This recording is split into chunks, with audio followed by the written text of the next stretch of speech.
Aujourd'hui je vais vous parler de la nouvelle collection Close Up de chez Nabla qui est sortie la semaine dernière. Donc ce sont des produits pour le teint. Donc on a tout d'abord une poudre libre qui est ici, qui est avec un nouveau pinceau qu'ils ont sorti. Et il y a également des anti-cernes. Donc il y a 9 teintes en tout. Donc les teintes sont ici, donc ça va du plus clair au plus foncé.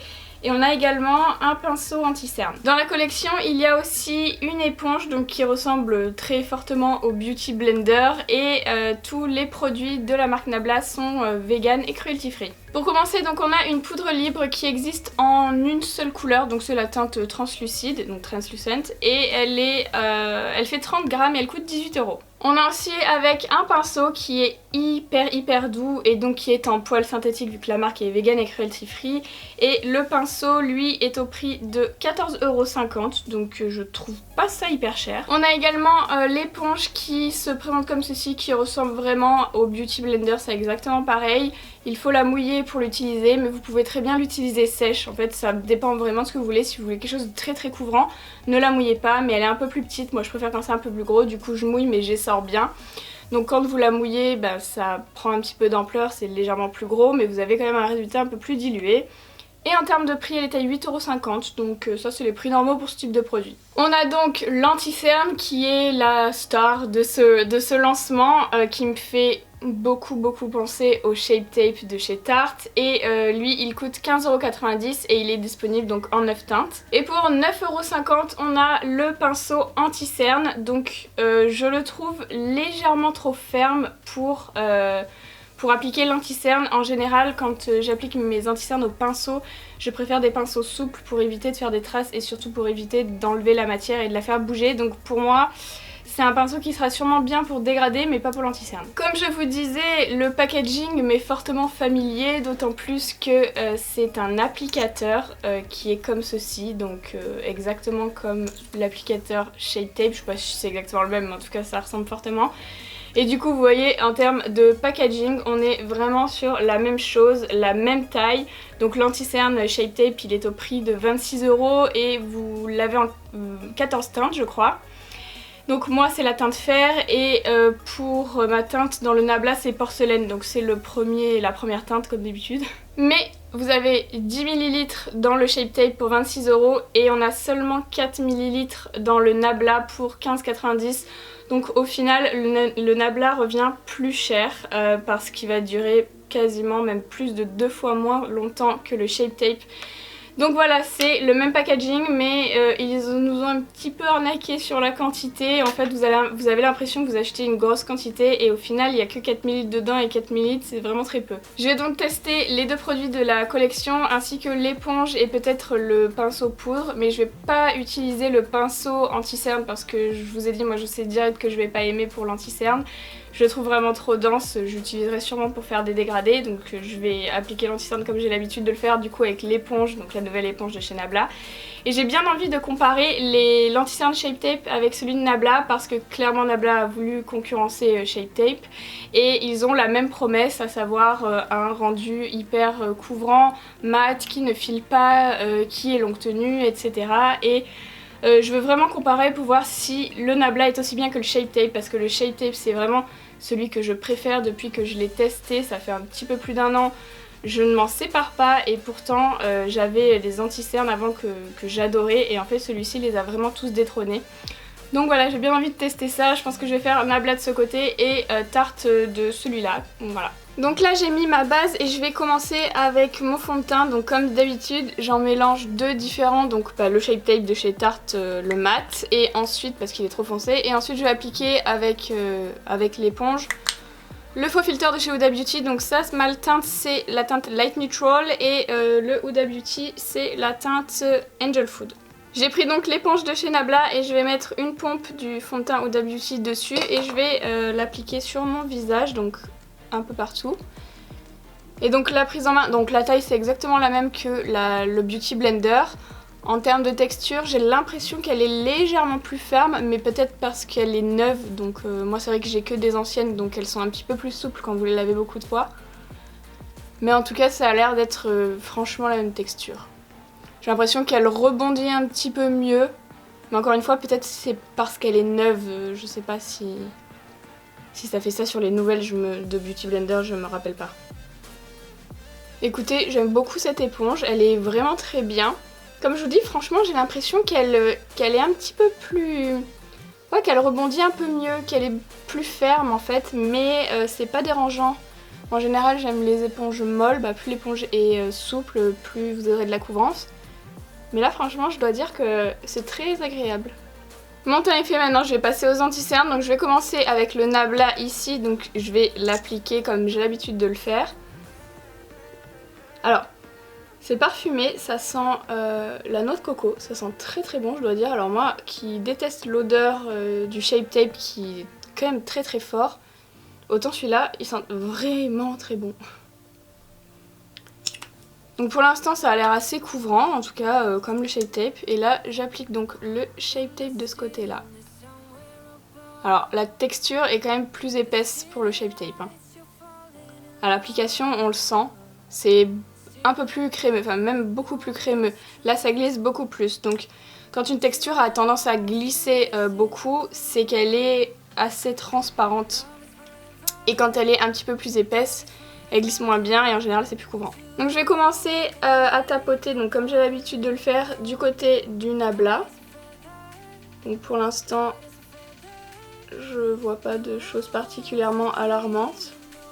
Bon, la couleur en tout cas, ça a l'air vraiment d'être exactement la même que ce que j'ai l'habitude de mettre, donc ça c'est cool. Et l'odeur, c'est très agréable. Après, bon, ça me fait un peu moins peur d'avoir une odeur de noix de coco parce que je me dis c'est peut-être de l'huile de coco ou un truc en tout cas qui est pas hyper dérangeant, ça doit être sûrement hydratant. C'est vrai que l'odeur du Shape Tape, ça me dérange un petit peu parce que je sais pas trop ce que c'est en fait. Du coup, je vais prendre le côté propre pour dégrader le côté Shape Tape. Et ouais, vous voyez, c'est beaucoup moins fluide en fait, la texture accroche un petit peu plus quand même. Donc moi ça me dérange pas parce que en général, comme je vous disais, c'est plus couvrant. Donc moi ça me dérange pas, au contraire ça me rassure un peu entre guillemets. Je vais appliquer le Nabla au centre de mon visage comme d'habitude. Donc ouais, la texture est hyper fluide. Donc c'est pas du tout dérangeant, je tiens juste à le signaler. Et je tapote avec l'éponge toujours, ça c'est pour vraiment donner de la lumière un petit peu à mon teint. Je vais laisser un petit peu, avant de poudrer, les yeux un petit peu travailler pour voir s'il y en a un qui bouge plus que l'autre et je vais vous montrer ça. Donc vous voyez sur mon œil gauche ça a tendance un petit peu plus à bouger que sur l'œil droit et pourtant mon œil droit c'est celui qui est le plus plissé, donc en principe c'est là où ça a tendance à le plus bouger. Et je pense que c'est par rapport au fait que la texture soit un peu plus liquide du côté Nabla. C'est normal que ça bouge un petit peu, mais bon, c'est pas poudré, donc c'est normal. C'est juste que je voulais voir si ça bougeait un petit peu plus quand c'était pas poudré. Bon, c'est pas vraiment un problème que ça bouge puisque c'est pas encore fixé. Moi, je mets toujours de la poudre par-dessus justement pour le maintenir toute la journée. Et je vous conseille également de poudrer votre anti-cerne parce que ça n'existe pas un anti-cerne qui ne bouge pas et qui ne part pas dans les petites ridules. C'est normal, la zone des yeux, donc ça dépend des gens. Si vous avez les yeux un petit peu plus marqués, ou enfin franchement ça dépend des morphologies. Ça va avoir tendance un petit peu à plisser, puis on est très expressif au niveau des yeux, donc c'est normal que ça plisse dedans. Si vous... Enfin, franchement, même le Shape Tape, il va dans les ridules, c'est normal. Donc je vais passer à la poudre justement, et la poudre se présente avec un petit tamis comme quasiment toutes les poudres, mais moi je déteste ça, donc du coup je vais l'enlever. Donc voilà, je l'ai enlevé, donc sachez que dans toutes les poudres... Non c'est bon, il n'y a pas d'odeur. Sachez que dans toutes les poudres, vous pouvez enlever le tamis, je vous conseille de le faire parce que franchement ça c'est vraiment chiant, il faut tout le temps taper la poudre à l'envers pour faire sortir. Donc oui c'est cool parce que vous en mettez pas partout quand vous allez ouvrir votre pot, mais franchement moi je trouve ça chiant. Donc je vais poudrer mon anti-cerne des deux côtés avec cette poudre là. Avant de poudrer, assurez-vous bien que du coup vous n'avez pas de petites ridules, donc tapotez un petit peu avec votre éponge dessous pour que ce soit bien lisse. Parce que si vous fixez avec la ridule qui est marquée, ça reste toute la journée comme ça. Donc du coup je prends mon éponge et puis je vais la tremper dans la poudre, je vais en prélever un petit peu, c'est vraiment, franchement je fais ça comme d'habitude. Elle a l'air assez bien cette poudre, je vois aussi que je vais l'aimer parce qu'elle est assez fine et qu'en plus elle est pas trop foncée. Elle est pas blanche en fait, elle est vraiment très pâle. Donc je ne sais pas si ça grise sur les peaux mates. Mais bon en tout cas c'est pas censé trop éclaircir. Donc pour l'instant j'aime bien cette poudre là. Je la trouve très fine. très très très fine d'ailleurs. Et maintenant je vais poudrer le teint entier avec ma houppette, donc je l'ai trempé dans la poudre et puis je vais la déposer sur mon visage, donc partout. À l'application, pas de problème particulier, je trouve que c'est une poudre qui est vraiment très fine, qui en texture se rapproche vraiment de la HD de chez Make Up For Ever que je déteste. Mais en fait je vais regarder la composition. Bon, il y a beaucoup de choses, il y a du talc, mais il n'y a pas de silice. J'aurais juré qu'il y avait de la silice dedans parce que la poudre HD de chez Make Up For Ever c'est que de la silice. Et je trouve ça, enfin c'est très fin, hein, c'est super pour le cinéma, mais franchement pour la journée déjà ça matifie que dalle. Et en plus de ça, ça glisse trop je trouve, enfin votre blush il accroche pas par dessus, enfin moi j'aime pas du tout. Et c'est pour ça que j'aime la RCMA, parce que la RCMA c'est du talc, moitié silice, c'est parfait. Le talc c'est un ingrédient qui a tendance quand même un petit peu à dessécher la peau, mais donc si vous avez une peau sèche en général je pense que vous aimez pas les teints poudrés ou alors vous en mettez très peu, donc à ce moment là pas de souci. La silice ça ne dessèche pas, donc préférez plutôt des formules qui ont plus de silice à l'intérieur, mais voilà globalement, donc celle-ci ouais il y a pas mal de choses que je connais pas, mais il y a un peu de talc. Après franchement sur la peau, ça fait un fini très velouté, vraiment comme la poudre HD, c'est exactement pareil. Donc je vais voir, je vais appliquer mon blush, mon contouring, etc. Et du coup je vous dirai ce que j'en pense. Hein. Ça fait une peau très très lisse, donc ça j'aime beaucoup, ça floute vraiment tous les pores, etc. De près c'est vraiment très très beau. Donc je vais finir mon maquillage des yeux, sourcils, je vais continuer avec le blush, le contouring, etc. Et je vous dirai, donc là il est environ 10h du matin et je vous dirai en fin de journée, je vous montrerai aussi à la lumière du jour ce que ça donne. Et je vous dirai ce que j'en ai pensé, si ça a bien tenu, etc. Juste avant ça, je vous ai pas montré, mais en fait il y a une trousse qui est en poil rose comme ça. Je vous l'avais pas montré parce que je pensais que c'était un cadeau juste qui avait été envoyé. Mais en fait je viens de voir qu'elle est en vente en édition limitée sur le site de chez Nabla. Donc c'est le site Nabla, c'est le site officiel, c'est un site... qui est italien, c'est une marque italienne donc il n'y a pas de frais de douane, vous inquiétez pas. Et donc il est à 12,90 € et je vois aussi sur le site qu'il y a des bundles. Donc vous avez le bundle avec les 2 pinceaux, l'éponge, un anti-cerne et une poudre à 63,44 € au lieu de 79,30 €, c'est en solde en ce moment. Et ensuite il y a le bundle que des accessoires qui est à 27,71 € au lieu de 32,60 €. Donc voilà, si ça vous intéresse, c'est sur le site officiel Nabla. Bon là ça fait environ 4 heures que j'ai les produits sur moi, donc ça a pas l'air de trop bouger, même si j'ai l'impression que c'est un petit peu plus transparent de ce côté là, donc c'est le côté Nabla. Mais sinon la poudre c'est très bien, ça n'a pas du tout migré, donc pour l'instant ça va. Donc voilà, c'est la fin de la journée, là ça fait à peu près, je dirais peut-être 6 ou 7 heures que je porte ce que j'ai sur mon visage. En termes de matifiance, je ne sais pas si ça se dit mais on va le dire, ça va, c'est très bien, j'ai pas eu de problème particulier de brillance ou de choses qui bougent. Donc pour moi la poudre elle est vraiment très bien. Concernant l'anti-cerne cependant, j'ai remarqué une légère transparence ou une légère migration, je ne sais pas, au niveau du côté Nabla. Donc je sais pas si vous voyez bien à la caméra. Mais bon, j'ai mis beaucoup de maquillage sous mon œil, mais moi je vois que c'est légèrement transparent par rapport à l'autre côté. Du coup, concernant mon avis sur l'anti-cerne, je pense que je vais rester sur le Tarte.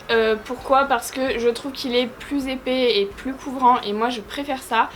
Le Nabla est aussi plus cher parce qu'il y a beaucoup moins de millilitres. Je vous rappelle qu'il y a 4 millilitres et là il y a 10 millilitres. Donc ça dure quand même beaucoup plus longtemps le Shape Tape, même s'il coûte 26 € et que celui-ci coûte 15,90 €. Au final le Nabla est plus cher pour une formule qui est pas forcément mieux que le Shape Tape. Donc pour moi c'est un bon anti-cerne mais il détrône pas encore le Tarte. Donc j'espère que cette vidéo vous a plu et n'hésitez pas à me dire en commentaire s'il y a des produits que vous voulez que je teste. Et du coup je vous dis à bientôt dans une nouvelle vidéo.